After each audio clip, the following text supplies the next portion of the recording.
So for mine, my two girls that I created are actually based on two of my very, very close friends. One I've been friends with since we're actually like 12, 13, so really sort of the peak of like body awareness, body self-consciousness. We've sort of grown up through that weird puberty awkwardness together, and I've seen kind of her feelings about her body develop because we've been so close through that. The other was a friend in high school, which, you know, also sort of a body conscious time.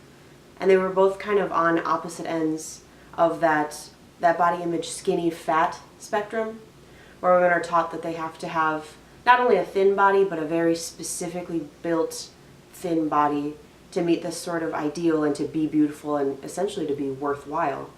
And I think that they both felt that they had shortcomings that way, which was silly to me because they're both such beautiful girls and they both have such amazing personalities that sort of come through in their physical shape, which, you know, as an artist is just like super fun to draw and really cool. So the first one was Samantha, who was a little bit more curvy. She's very adventurous. She has like a little bit of a shaved head now, but I think in the illustration her hair is still all curly. She, growing up, you know, she hated that she had these curves. She hated that she had curly hair and just like couldn't quite wrap her head around the idea that it was so beautiful to so many people because it wasn't what was presented to her in magazines and advertisements and any of that kind of media that gets fed to girls.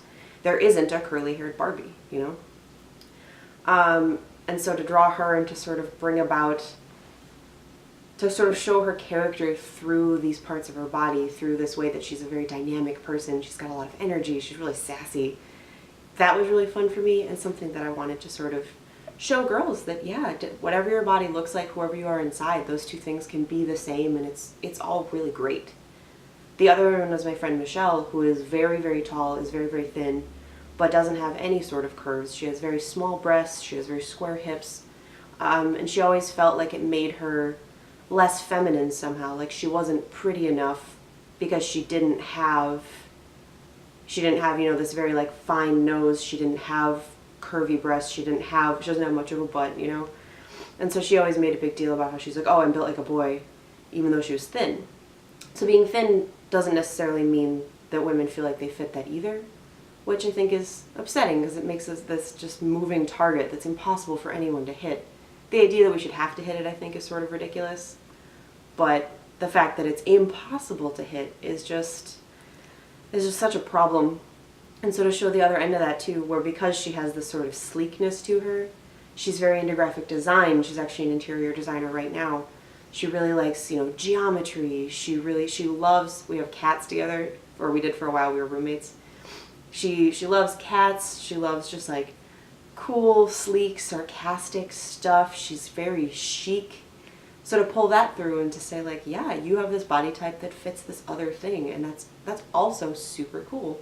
You know, it shouldn't be a moving target in the sense that it's one thing everybody's trying to hit and is always going to miss. It should be sort of an all-encompassing target in that, like, everybody's hitting it. Lately I've been reading a lot about something called girly feminism that came around right around in like 1995, maybe a little bit earlier, 1990 I think, which was basically a lot of women, it's sort of a less crass, more encompassing version of doomy feminism.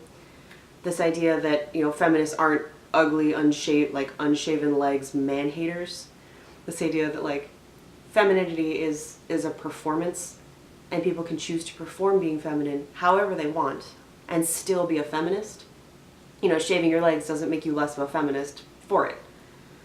This idea that liking Barbies, liking clothes, liking babies, wanting to be a stay-at-home mom, none of that makes you less of a feminist than only wanting to play soccer and wanting to be president and not wanting kids.